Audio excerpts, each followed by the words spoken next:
Ashab-ı kiramın dinin esaslarına ait nakilleri ile mucizeler gibi harikulade hallere dair rivayetleri arasında bir farklılık var mıdır? Sahabe efendilerimizin bu konudaki tavrı, seleflerimizin ve büyüklerimizin söz, hal ve hareketlerini naklederken hangi hususlara dikkat etmemizi talim buyurmaktadır?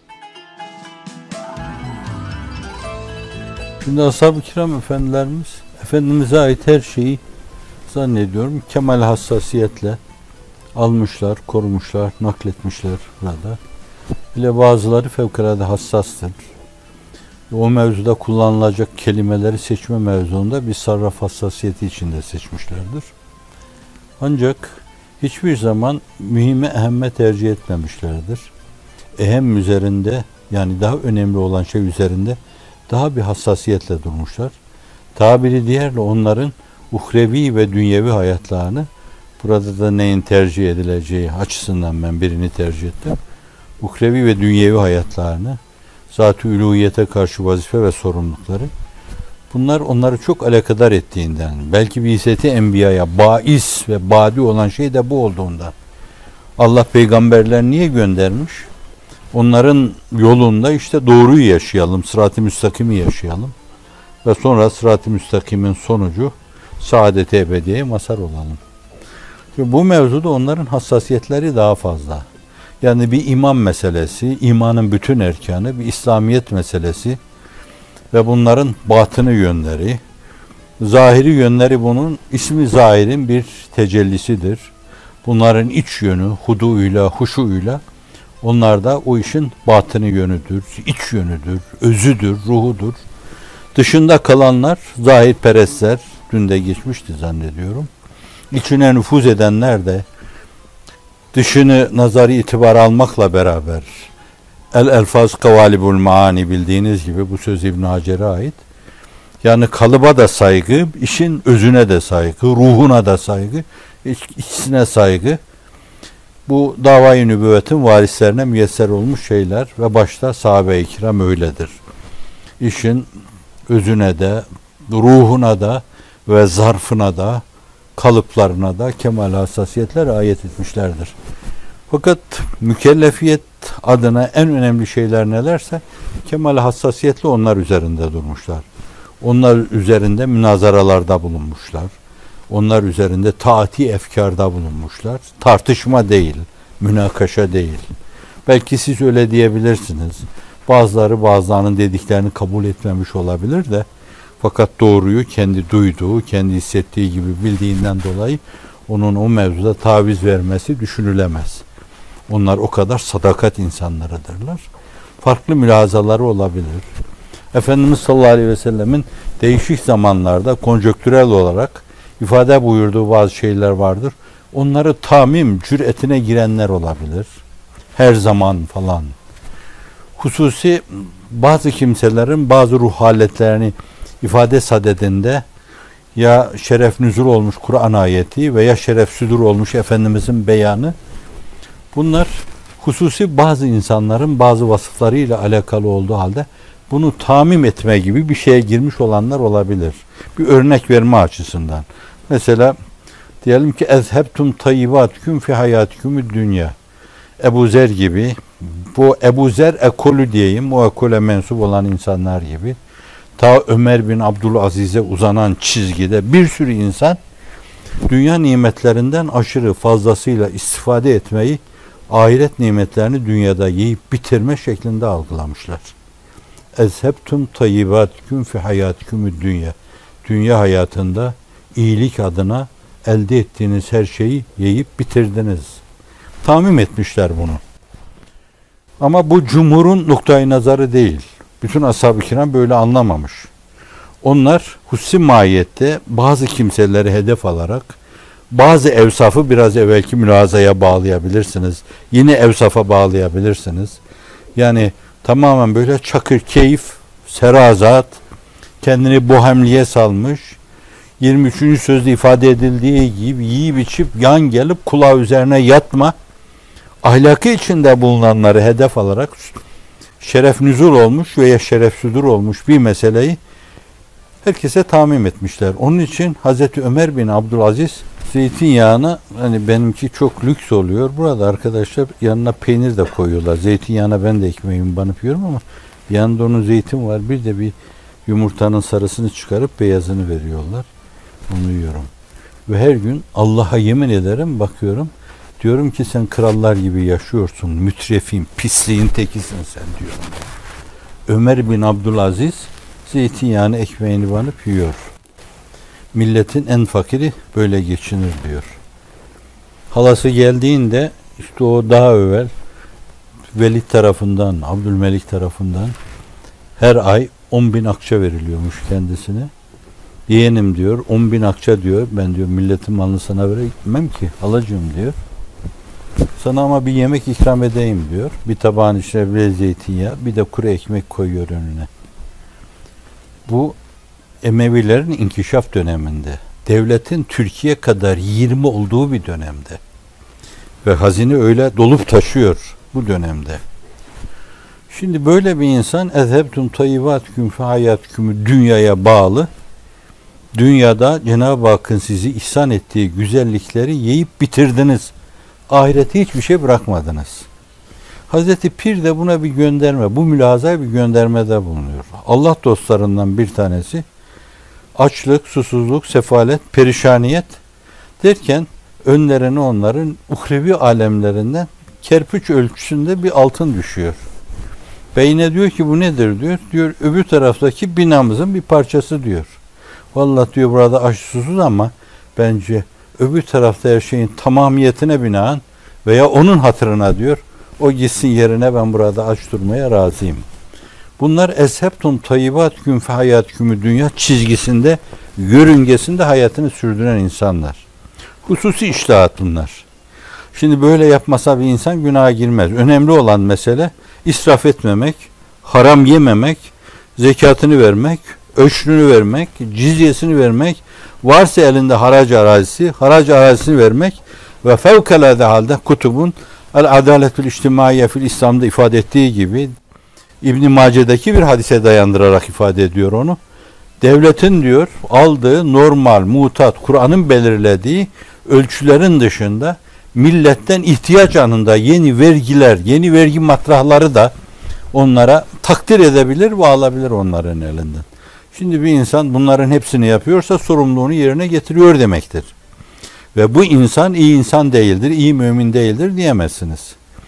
Fakat hayatını çok hassas o çizgide götüren insanlar var. Ebu Zer de böyle. Bir diğer mesele de yine o çizgiden o çizgiye kadar Ebu Zer ile Ömer bin Abdülaziz arasında tam bir asır var. اَلَّذ۪ينَ يَكْنِزُونَ الذَّهَبَ وَالْفِضَّةَ وَلَا يُنْفِقُونَهَا فِي سَب۪يلِ اللّٰهِ. Bu bilindiği gibi o dönemde kenz peşinde koşan Yahudiler hakkında nazil olmuş bu ayet-i kerime. Şimdi bir mümin de esasen bu bir Yahudi sıfatıysa kenz yapma, stok yapma, sürekli stoktan stoğa ve günümüzde modern stokçuluk, bankalar, faiz filan, kapalı şeyler, faiz, ribalar filan bu dönemde. Şimdi Ebu Zer radıyallahu anh hazretleri Hazreti Osman'ı da bu mevzuda haşlıyor. Muaviye'yi de haşlıyor. Diyor kenz yapıyorsunuz siz diyor. Ve kenz yapanlar hakkında işte Tevbe Sure-i Cellesi'nde şu ayet nazil oluyor. Allah sağda solda biriktirdiğiniz bu paraları öbür dünyada kızdıracak, alnınıza, yanlarınıza damga basacak sizin diyor. Öyle anlıyor Hazreti onu. O çizgide dünya kadar insan da o meseleyi öyle anlıyorlar. Fakat bu yani o hussi mahiyette, hussi bir vasfa müteallik nazil olan ayeti veya o mevzuda şeref südur olmuş bir hadis-i şerifi tamim etmek suretiyle içtihat hatası yapmış oluyorlar. Cumhur'a gelince onlar öyle anlamıyorlar o meseleyi. Sahabe-i kiram firaset insanları, dinin ruhunu kavramış insanlar gerçekten. Her zaman fakirin benim mülazam olması itibariyle değer atfedilemez de, fakat değer atfedilen bir mesele olması itibariyle ben de mülazamı ona bağlıyorum. Efendimiz nasıl hussi mahiyette özel bir donanımla gönderilmiş, ondan sonra o emanetin emin emanetçileri de hususi mahiyette sanki o işe memur edilmiş insanlardır.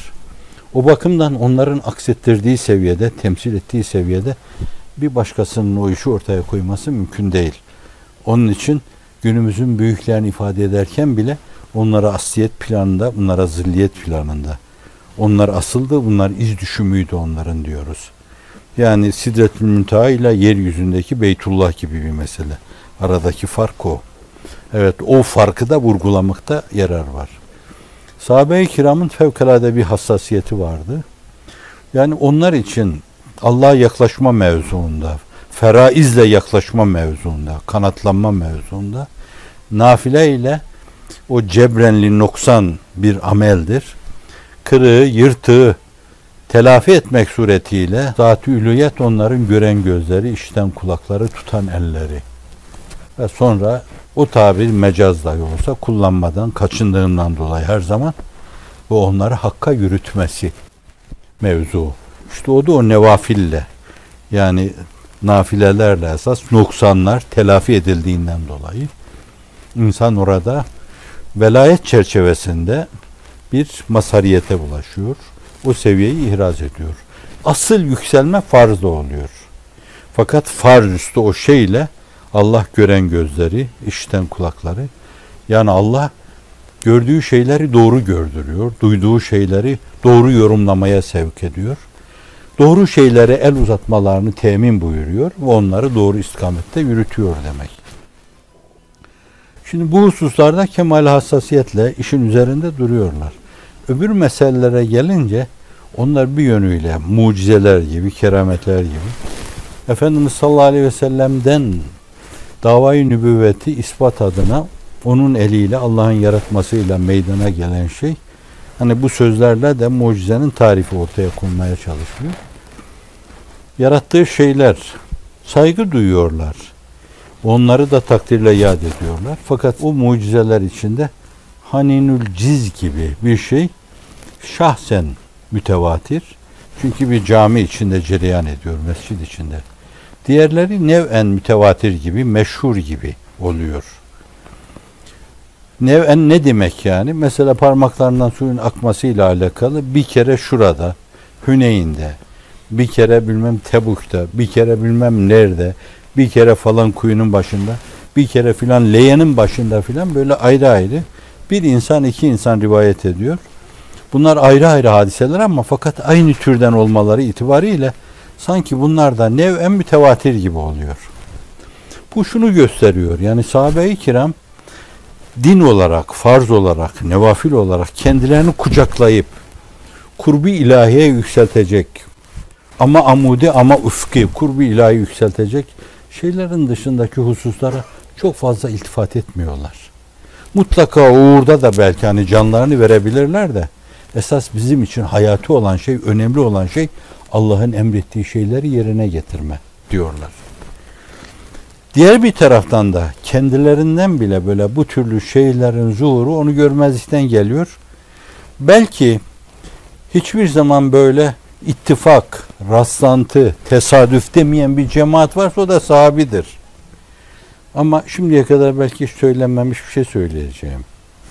Onların dahi bu tabirleri kullandığı bir mesele varsa kendi ellerinden, kendi ayaklarından, kendi tavırlarından, kendi davranışlarından meydana gelen harikulade şeylere karşı bu bir rastlantıydı, bir kere oldu falan diyecek kadar o mevzuda merttirler.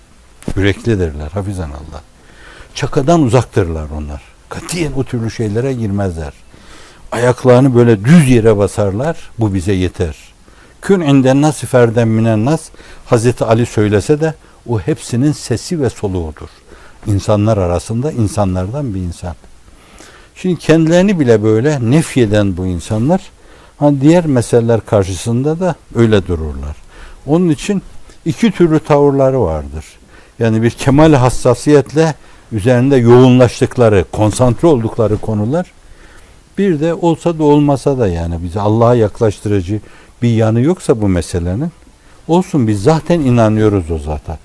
Yani Hazreti Ebubekir akidesi, gelip diyorlar ki sahibin diyor ki bu gece ben buradan Mescid-i Aksa'ya gittim. Oradan da göklere çıktım. Kendisinden duydunuz mu diyor bunu. Duyduk diyorlar. hiç gelip o meseleyi bir yönlü istifsar etmiyor. Ya Resulallah böyle bir şey dedim mi? Böyle bir şey var mı? Demeden. Diyor ki onu bu söylüyorsa ben ona inanırım diyor. Çünkü zaten ben sabah akşam gökler ötesinden mesaj getirdiğine inanıyorum onun. Ne olacak ki o diyor. Şimdi berisinde o şeylerin bütününü bir yönüyle belki şaka gibi görüyorlar onlar. Cenab-ı Hakk'a yaklaştırmayan şeylere, esas yaklaştırma vesilesi olmayan şeylere çok fazla iltifat etmiyorlar. Vaka hani o mucizatın da böyle insanlar bir yüreklendirme yanı olabilir. Kuvve-i maneviye sarsıldığı bir dönemde, dehrin hadiselere karşısında böyle bir çare kalındığı bir dönemde yalnız kalmadıklarını hatırlatma adına Allah Celle Celaluhu bu türlü şeylerle mevcudiyetini hatırlatır. Olabilir bu. Bu Hazreti Gazali'de de olabilir. İzzi İbn Abdüsselam'da da olabilir. İmam-ı Rabbani'de de olabilir. Hazreti Pir de çok defa ifade ediyor. Yani sikke-i tasdikteki şeyler, bunları yazmak benim içimden gelmiyordu diyor. Fakat ben yarım ümmi. Etrafımda işte şunlar var. 5-10 tane insan var. Bu dönemde çok önemli bir hizmet görülüyor. Bunların kuvve-i maneviyelerinin takviyeye ihtiyacı vardı. O bakımdan o tevafuklar, Kur'an-ı Kerim'de lafz-ı celalelerin veya lafz-ı celallerin alt alta gelmesi gibi, bu mucizat risalesinde Muhammedur Resulullah hakikatinin alt alta gelmesi gibi, ayrı ayrı müstensihlerin ayrı ayrı yerlerde yazdıkları halde hepsinde böyle denk gelmesi o meselenin. Hatta çok defa diyor ki şu risalede diyor bütün sayfa başlarında hep elif gelmişti diyor. Şurada da şu gelmişti demek suretiyle veya işte Celcelüti'ye müracaat etmek suretiyle, Şahi Geylani'nin kasidesine müracaat etmek suretiyle çevresindeki o insanların kuvve-i maneviyelerini takviye adına bir kısım şeyler yapıyor bu. İhtiyaç var ona ve bunlar konjonktüreldir. Esas değildir. Daimi değildir. Onun söylediği şeylerin temelini teşkil edecek şeyler de değildir. İhtiyaca binaen olmuş. Şimdi bu zilliyet planında cereyan eden şeyler. Asiyet planında da Efendimizin mucizeleri veya kerametleri. Bunlar da o gün ihtiyaç olduğundan dolayı kuvve-i maneviyeyi takviye adına bazen ihtiyaçlar karşısında bu türlü şeyler zuhur etmiş. Susuz kalınmış, suda bereket olmuş. Aç kalınmış, yiyecek şeylerde bereket olmuş olabilir. Ve bunlar daimi değil. Bir yönüyle de o döneme mahsus, mütemadi değil. Ama onun mesajının esası kıyamete kadar devam edecek hakaiki havi bir şeydir. İnna nahnu nazzalna zikre ve inna lehu lehafizun. Hisn-i hasini korunması gerekli olan şeydir. Saygılı olunması gerekli olan şeydir.